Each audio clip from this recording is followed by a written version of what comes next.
नमस्कार, फिर पैसा बोलता है में आपका स्वागत है। मैं आनंद श्रीनिवासन। आज विष्णु छुट्टी में है तो नहीं है इधर। उनके बदले मेरे भाई विनोद श्रीनिवासन अंग्रेजी में क्वेश्चंस पूछेंगे, मैं जवाब हिंदी में दूंगा। कल हमने जेरोम पॉल उनकी इम्पैक्ट के बारे में बात की। आज हम बात करेंगे आपकी सवाल के जवाब। Where are we standing currently with our trade talks with the US? अभी I mean, बहुत what do you think? Confusions में है। एक ट्रेड डेलीगेशन आना चाहिए 24th और 25th। सर्गियो नाम का एक आदमी को उन्होंने एम्बेसडर अपॉइंट की है। उसी समय टॉक्स के लिए प्रधानमंत्री मोदी, जी जिनपिंग और पुतिन ने बीजिंग में मिला था। तो क्या कर रहे हैं हमें हमें पता नहीं। तो ये कंफ्यूज स्टेट में है क्या कि 24 25 में हमारा ट्रेड टॉक्स होगा। उन्होंने चाइना को मोहलत दे दी रशियन ऑयल खरीदने के लिए, लेकिन हमें नहीं दिया है। किधर जाके एंड करेगा हमें पता नहीं, बट शायद मंडे ट्यूसडे कुछ डेवलपमेंट्स आएंगे, हम उनसे देख सकते हैं। I want to know about Tata Capital IPO. Is it likely happen soon? Tata capital के आईपीओ आना है, सितंबर के एंड तक आ जाएगी, क्योंकि आरबीआई ने इसको मैंडेट किया है। लेकिन जो ग्रे मार्केट में वैल्यूएशंस जा रहे हैं वो 6 टाइम्स to 7 टाइम्स बुक में है। क्या टाटा वहीं पे लिस्ट करेंगे या थोड़े कम प्राइस में लिस्ट करेंगे हमें पता नहीं। लेकिन ये लॉटरी का सीट है। आप लॉटरी सीट खरीदिए, अगर आपको मिल गया तो आपका भाग्य अच्छा है, आप लॉन्ग टर्म के लिए रख सकते हैं। ये टाटा का एक क्राउन ज्वेल है। 88% टाटास के पास है और 5% और टाटा कंपनीज के पास है। 7% बाहर एम्प्लॉयज और आईएफसीए के पास है। लेकिन जब लिस्ट होगा टाटास के पास 75% होगा। ये उनका एक क्राउन ज्वेल कंपनी होगा और $2 बिलियन रेज कर रहे हैं। वैल्यूएशन 3-4 साल में ये निफ्टी में एंटर हो जाएगा। What about defensive stocks in India right now? Should we be looking defensively? FMCG and FMCG मुझे पता है नहीं और करेक्शन होना चाहिए।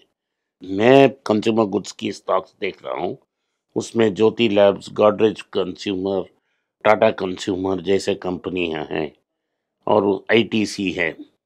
मैं नॉर्मली एमएनसीज को कंसिडर नहीं करता, क्योंकि मैं उसे पैरेंट में खरीदना प्रेफर करूंगा। अमेरिका में या यूरोप में कंसिडर करना प्रेफर करूंगा, जैसे नेस्ले और यूनिलीवर और प्रॉक्टर एंड गैम्बल। जो भारतीय कंपनी है इसमें कोई वैल्यूएशन अभी अच्छा वैल्यूएशन नहीं है, सिर्फ आईटीसी अच्छा वैल्यूएशन में है। अगर मैं आईटीसी से इन सबको पीयर कंपैरिजन करूं तो किसी का वैल्यूएशन लेने के पास नहीं है। सिर्फ ज्योति वैल्यू के आसपास है। अगर ज्योति लैब्स में बहुत बड़ा करेक्शन आया हम कंसिडर कर सकते हैं। लेकिन टाटा कंज्यूमर, गोदरेज और मैरिको, डाबर ये बहुत एक्सपेंसिव है। what about microfinance? Do you think the pain in microfinance is ended or any more few more quarters? मेरा ख्याल से 2-3 क्वार्टर्स और होगा, ताकि वो सारे फ्लश आउट करेंगे।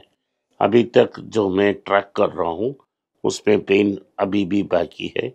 अभी पेन एंड नहीं हुआ है। प्रॉब्लम ये हुआ है एक ही आदमी को 3-4 लोग ने लोन दी है और चारों उससे रिकवरी की कोशिश कर रहे हैं। ये बहुत मुश्किल है।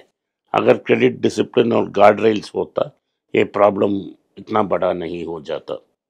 And what about the pharma sector with all this Fed rate cut and everything and the tariff looming with recession, everything put together? Pharma में इस चिरंजीवी है, इसमें कोई प्रॉब्लम नहीं है। अभी नैटको भी एक नया प्रोडक्ट लॉन्च की है जेनरिक्स में। फार्मा सेक्टर में अभी तक टैरिफ नहीं लगाया है तो हमें पता नहीं, लेकिन ट्रम्प हर बार बोलते हैं टैरिफ लगाएंगे। सारे बड़े प्लेयर्स जो हैं वो प्रोडक्शन को शिफ्ट कर देंगे। नैटको ने साउथ अफ्रीका में एक प्लांट खरीदा है, वैसे ही रेड्डी भी बाहर प्लांट्स है। सो जिस देश में फ्रेंडली टैरिफ्स हैं उधर से वो ट्रांसफर करेंगे। आपको पता होगा फार्मा में नहीं, ज्वेलरी में टाइटन अपना प्रोडक्शन यूएई को शिफ्ट कर रहा है। उन्होंने डमास को खरीदा था ताकि यूएई से अमेरिका भेजना आसान है, टैक्सेस कम है, तो भारत का एक्सपोर्ट लॉस होगा लेकिन टाइटन तो यूएई से खरीदेगा। तो यूएई की जो फ्री जोन है वो हॉट डेस्टिनेशन है भारतीय कंपनी को इंफ्रास्ट्रक्चर सेटअप करने के लिए, क्योंकि फ्री ट्रेड अग्रीमेंट हमारा यूएई से है और ज्वेलरी जैसा आइटम उधर से एक्सपोर्ट कर सकते हैं। फार्मा में हमें आज पता नहीं, लेकिन जब टैरिफ आएगा देखा जाएगा। Okay, and recently there was some confusion about your views on IndusInd Bank. Could you just clarify to us what your view is मैंने right now? मैंने इंडसइंड बैंक को कोसा नहीं और ना ही मैंने आनंद पे कुछ बात की।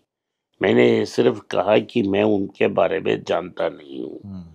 लेकिन वैद्यनाथन और पीआर शेषाद्री जो साउथ इंडियन बैंक और आईडीएफसी को चला रहे हैं, उनको मैं अच्छी तरह उनकी कैरियर ट्रैक की है। लेकिन इस सब जो एक्सिस बैंक से आए हैं उनका कैरियर मैंने ट्रैक नहीं किया है। तो मैंने बोला कि $3.5 बिलियन इंडिया इन्वेस्ट करने के लिए तैयार है, तो ये लगभग 1500 तक जाएगा। जब ये 1500 जाता है, जिन जिन को बाहर एग्जिट करना चाहते हैं वो एग्जिट कर सकते हैं। सिर्फ मैंने उसको बताया। आज उस बैंक में कोई प्रॉब्लम नहीं है। Okay, and looking at the opportunity in deep correction, Nova Nortis and Eli Lilly both have corrected. If you had to choose only one and you had money to buy only one, which would अभी you run? ये बहुत confusion में है market में। Ozempic और मंजारो में कब pattern खत्म हो रहा है। अगर पैटर्न 2026 में खत्म हो रहा है, नोवे नॉर्डिस्क बहुत करेक्ट कर चुकी है, ये मंजारो और करेक्ट होगा। तो ये कंफ्यूजन लिफ्ट होने के बाद ही हम बता सकते हैं कि कौन बेटर होगा। So what was this recently NATCO putting a case on Novo Nortis? Novo Nordisk को उन्होंने पूछा क्या आपका पैटर्न कब खत्म हो रहा है। डॉक्टर रेड्डी और नोवो नॉर्डिस्क का केस ऑलरेडी है सेमीग्लूटाइड के लिए। अगर नोवो नॉर्डिस्क ने क्लैरिफाई कर लिया तो पता लग जाएगा कब पैटर्न खत्म हो रहा है, तो वो इन्फॉर्मेशन नहीं दे रहे हैं। तो नैटको ने केस डाला है proactively to declare when the patent जब खत्म होएगा। मेरा ख्याल से सेकेंड हाफ ऑफ 2026 तक 7-8 कंपनी ऐसा होंगे जो प्राइस को कम करेंगे। And if I have requirement of gold for my family, should I wait or should I buy? Jerome Paul की मीटिंग के बाद कैसा वेट करना है भाई, आज ही कंसिडर कर लो। If I can invest and wait for 35 years, what are the main companies I should be looking at?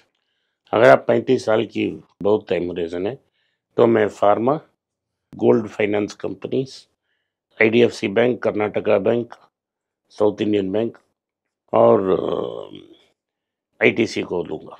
ITC low. Tata Motors को भी कंसिडर करूँगा। आज के लिए इतना ही। आपने इस पॉडकास्ट को सुना, इसके लिए मैं आपका आभारी हूँ। हो सके तो वीडियो को लाइक कीजिए, चैनल को सब्सक्राइब कीजिए और बेल नोटिफिकेशन दबाएं। इस वीडियो को अपने दोस्त और रिश्तेदार के पास भेजें और उनको देखने की आग्रह करें। नमस्कार, धन्यवाद, जय हिंद। नीचे एक ईमेल स्क्रॉल हो रहा है, इसका ईमेल एड्रेस है paisa.bolta hai.np@gmail.com। अगर आप मुझसे संपर्क करना चाहते हैं तो इस ईमेल में मेल भेजें, मेरी टीम आपसे बात करेगी। फिर से बता रहा हूँ मैं, paisa.bolta hai.np@gmail.com। इसमें आप मेल भेज सकते हो, मेरा टीम आपसे संपर्क करेगा।